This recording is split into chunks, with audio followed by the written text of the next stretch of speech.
So in this video, I want to talk about the latest episode of Moonlit Fantasy. Honestly, I've been loving it. I just want to be very clear there, because I know that apparently riles people up. But I've been loving the episodes. I've been loving the world building. I've been loving the building up to these big fight scenes. And honestly, this is the funny part, I really love the fight scene with this, with how funny it was. And I've seen a lot of comments, and I mean a lot of comments, especially if you go to the Crunchyroll comment sections of the video itself. Oh boy, some people are mad about this episode, which is funny because we've spent all these episodes people complaining about, oh, too much world building, too much yapping, get to the action. Now we get to the action, and now they're complaining that the whole episode was about action and they want more other stuff. It's like, you're doomed if you do, you're doomed if you don't. But a lot of the complaints seem to be built on this idea that people don't like how cringy the fight was. But I actually think the cringe was great. I think it was hilarious, and I think that's the whole point. He's in this body armor suit to, one, hide his appearance, because one of the teleporters, or heroes, as you want to put it, is someone that he knew, or knows. So he doesn't really want them to know who he is. And so he's in that suit, but also, I just love the voice acting in the suit itself. It's got Mia's voice, or however you want to pronounce her name, and the little power suit stuff and all that. And people are like, oh, it's so cringe, it's like a Power Ranger suit. I'm like, that's the entire point. It's stuff that she's taken from his memories and made a suit out of. Like, that's the whole thing about the spider and the dragon. They go into his memories, they pull stuff out, and they try and recreate it in the world. And it's so funny, some of the dumb stuff that they take. They take some of the well-known things from, like, anime, and this is one of those. Like, it's a Power Ranger suit, and I love it. I love the little power-ups, he clicks buttons, he says things, and it's like a little AI type voice, or a little assistant voice, where it's like, oh, I need help with doing this action, and it's like, oh, use this ability. It's so much fun and so silly how it is. Now, of course, one of the reasons why he's going light on this monster, or this enemy, is that he doesn't want to kill them. He wants them to retreat. Again, that's the deal that he made with the goddess. Just take the location, force them out, save the heroes. That's it. He doesn't have to kill them. So if they just turn around and leave, he'll let them go. So that at some point, maybe later on down the track, he can start negotiations of doing trade with them. He doesn't want to fight them. He doesn't want to fight either side. He wants to get along with both.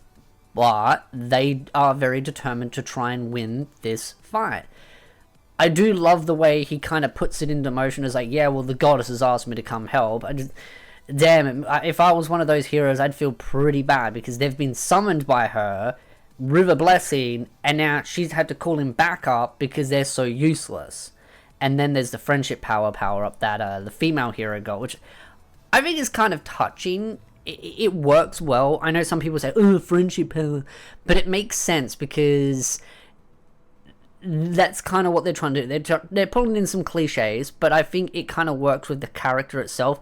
She has these companions that she's working with, so she's trying to, like, convert the energy around her into power to try and overcome it. But there's always strengths and weaknesses as well. Like, she was like, oh yeah, just conquer the world. And it's like, well, you're gonna kill 80%. There's costs to it, which I think is rather interesting how they go about that. I also feel like there's something more to her. I do feel like if she was even willing to consider that, there might be a little bit more of a darker side to her, a little bit more of a controlling side. We'll just have to wait and see. But I really liked the episode. I liked how they just did the fun stuff with the fights and all that. And of course, we've got a couple more episodes before the end of the season. And now there's going to be the big fight between the chick from season 1 and him. And of course, he's not hiding his face anymore because they're long gone. So he's going to go all full throttle now. So that's the great part. I'm very excited to see where these episodes go, because we're really building up to some really exciting things. Of course, I get a lot of web novel fans in the comment section going, oh, but this and this. I don't want spoilers. I want to enjoy this from an anime-only perspective. Of course, I've got to wait for the light novels to continue releasing, because they're much more further behind, but I'm very confident that the light novels will release and slowly catch up to Season 2 as time goes on, which, again, I will continue to read and review on the channel. But getting to some of the complaints, I just don't understand what a lot of fans want from this anime. Like, I've spent this entire season enjoying every aspect of it. Maybe I'm fanboying too much. Maybe I am. I don't know. It doesn't really matter, because at the end of the day, my enjoyment is what I care about, because I'm the one consuming it. And if you don't like me enjoying it, then why are you even on the channel? I've seen some people getting angry, going like, oh, well, your opinion doesn't matter. Why are you on the channel? And that's the thing. I've just seen so much hate towards this series. And I don't understand why. I mean, at the end of the day, you kind of know what you're getting into when you start watching Season 2. But I've seen a lot of people say that Season 2 feels very different to Season 1.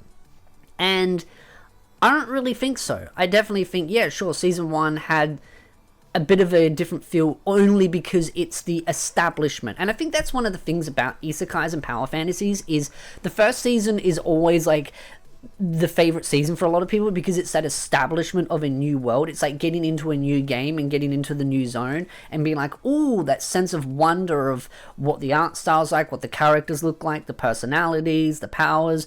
And then once you get into season 2, it's more that you're actually getting into the meat and potato of what the series is about, and that sort of new shiny feel has kind of disappeared on a lot of kids. I think it's that TikTok mindset of very short attention span that might upset some people, but I think that's one of the biggest issues, is that a lot of anime fans have very, very, very short attention spans, and so they're going into series like this where there's a little bit more to the world and a little bit more build up, and suddenly they're clicking off and they're going, nope, I don't want to watch this anymore, my attention span's long gone.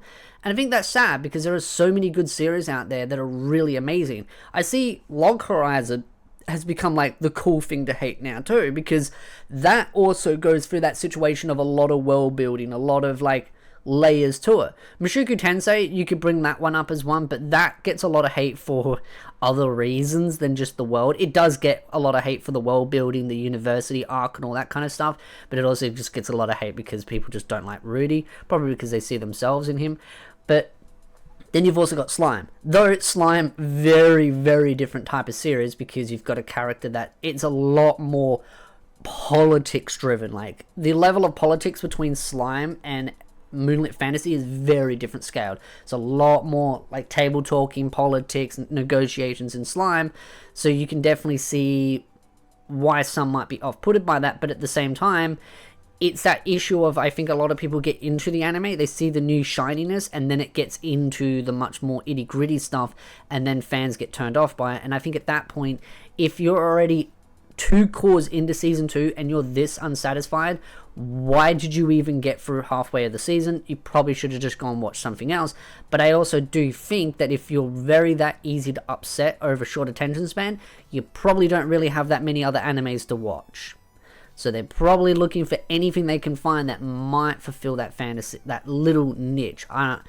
Again, a lot of the criticisms I've seen for Moonlit Fantasy just don't really make sense, because 1 minute it's too slow, now it's too fast, too much action, not enough action, it's just flip-flop, flip-flop, flip-flop. I think it was a solid episode. I think you've also got to understand the characters as well, though in the light novels they do highlight just how batshit insane the 2 girls are when it comes to their kind of like fulfilling fantasies, like the dragon chick, how desperate she is to become a samurai. It does show it in the anime, but it's way more prevalent in the light. Like, it really goes hammer and tongs, really how hard they are. And that's one of the reasons why I see a lot of the complaints are like, oh, why doesn't he hook up with those 2 girls?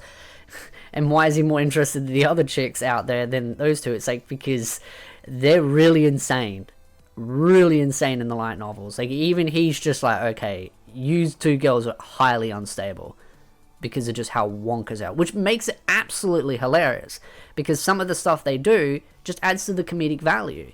And I think this suit is one of those. I think the suit is hilarious. It's amazing. And it really kind of pulls some of those reminiscing kind of shows like Power Rangers. I grew up with Power Rangers as a kid, so I think it's great. I'd love to know your thoughts in the comment section down below. I'm sure some people might find me talking about the TikTok mindset as insulting, but I've seen all the papers out there of talking about IQ intelligence drops over the last 4 to 6 years. I've seen all the papers of saying how social media and TikTok and short form content has actually rotted away people's minds.